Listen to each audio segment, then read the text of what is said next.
और चीज़ जो विपक्ष को बहुत परेशान कर रही है, जीएसटी पे जो टैक्स का एक रिफॉर्म सामने आया है, और आपने देखा कि प्रधानमंत्री ने इन रिफॉर्म्स को जारी करने की डेट भी कौन सी तय की, नवरात्र का पहला दिन। चार्ट देखें आप ज़रा से, घरेलू उत्पाद जो हैं, सर पे लगाने वाले तेल से लेके शैम्पू और टॉयलेट सोप से लेके टूथब्रश, बटर, घी, चीज़, और ये मतलब किचन का सारा सामान, बर्तन, सिलाई मशीन, नमकीन, baby items, health insurance, medical gadgets, education में तमाम पेंसिल से लेके नोटबुक तक, मैप्स तक, एयर कंडीशनर से लेके टीवी तक, वॉशिंग मशीन तक, कारों तक, थ्री व्हीलर, बाइक्स, ट्रक्स सब सस्ते हो गए। कमाल की बात है, एक झटके में। और तो और मतलब ये तो हमेशा किसानों का एक अलग ही वो रहता है। और आप इस चार्ट को देखें, इसमें tractors, tyres, tractor parts, drip education की जो मशीनरी आती है, खाद, एग्रीकल्चर मशीनरी, हॉर्टिकल्चर मशीनरी, हर जगह टैक्स में कितनी ज़बरदस्त राहत दी गई है।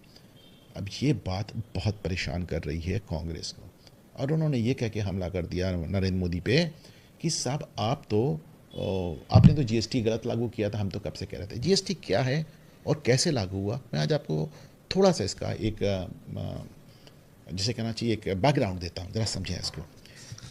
आप देखिए कि सरदार मनमोहन सिंह ने 2006 में जीएसटी की बात की थी बजट स्पीच में, और लागू करने की डेट क्या तय की थी, 2010। अब आप फिर से समझें इसको। भाषण दिया जा रहा है 2006 में, वादा किया जा रहा है 2010 में। क्यों? क्योंकि 2009 में चुनाव था। मनमोहन सिंह को इस बात की पूरी उम्मीद थी कि मैं चुनाव दोबारा जीतूंगा नहीं, कांग्रेस दोबारा सत्ता में आएगी नहीं, मैं वादा कर देता हूं, अगली सरकार देखेगी। क्यों? क्योंकि जीएसटी जहां जहां दुनिया में लागू हुआ या इसका पैरेलल लागू हुआ, वहां पे जीडीपी ग्रोथ पे कमी देखी गई, जीडीपी गिरती देखी गई। मनमोहन सिंह की हिम्मत नहीं थी कि ये रिफॉर्म कर सकें। वो तो अलग बात है कि मोदी सरकार ने जीएसटी भी लागू करा दिया और जीडीपी भी बढ़ा दी। तो उन्हें उम्मीद नहीं थी कि 2009 में वो जीत जाएंगे। जब जीत गए तो उन्होंने 2010 छोड़िए 2014 तक जीएसटी लागू नहीं किया। यानी यार 2006 की कही बात तुमने 2014 तक लागू नहीं की। भाजपा ने लागू कर दिया तो तुम्हें दिक्कत है। अब भाजपा ने माने कुछ टैक्स रिफॉर्म्स किए हैं। मैं एक बात मानता हूं कि लोकतंत्र में, और मैं हमेशा आपसे कहता हूं होगा भाई जो आप चाहेंगे, लोकतंत्र में अगर कोई सरकार जनता की डिमांड पे या जनता के कहने पे या जनता के भावों को समझकर, जीएसटी को लेकर बहुत दिनों से बातें हो रही थी, अगर उन्होंने टैक्स रेट कम किया तो इसमें गलत क्या है? यही तो लोकतंत्र है। सरकार आपकी सुने तो दिक्कत, ना सुने तो दिक्कत। आज की तारीख में आपकी सुन रही है, जीएसटी रेट्स को उन्होंने इतना ज़्यादा कम किया है। और ये देखिए, बड़ी बात यह है कि एक तरफ हमारे ऊपर ये एक बहुत बड़ा शक किया जा रहा है कि साहब अमेरिका द्वारा टैरिफ लगाए जाने के बाद हमारी इकॉनमी ध्वस्त हो जाएगी। तो जिस समय हमको टैक्स बढ़ाना चाहिए उस समय हमने टैक्स कम किया। ये दिखाता है कि कहीं ना कहीं मोदी सरकार का इकॉनमी पे, अर्थव्यवस्था पे की नब्ज पे उनका हाथ बहुत मजबूत है। एक खेल और जो यूपीए सरकार, सोनिया गांधी की सरकार ने खेला था, वो ये था कि देखें, ऐसा होता है कि टैक्स का डिस्ट्रीब्यूशन होता है राज्य और केंद्र के बीच में। तो कांग्रेस सरकार में राज्यों को करीब 30-32% टैक्स मिलता था। अब ये तय कौन करता है? ये तय करता है फाइनेंस कमीशन। फाइनेंस कमीशन कौन बनाता है? सरकार बनाती है।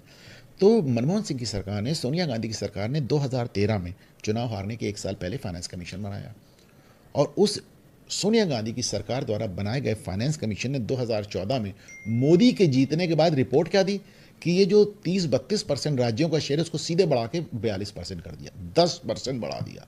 खेल क्या था? खेल यह था कि राज्यों को इतना पैसा दे दिया जाए कि केंद्र सरकार के पास खर्च करने के लिए पैसा ही ना बचे। दिया गया राज्यों को पैसा, लेकिन उसके बाद भी केंद्र सरकार ने क्या किया पिछले 11 साल में, देश की कैसी काया पलट की, ये सब आपके सामने है। ये सब चीज़ें मैं देखता हूँ तो अपनी तमाम नाराज़गियाँ जो छोटी मोटी हैं नरेंद्र मोदी की तरफ से भूल जाता हूँ। मुझे लगता है कि पिछले 80 सालों में हमारे पास सबसे कुशल प्रधानमंत्री है।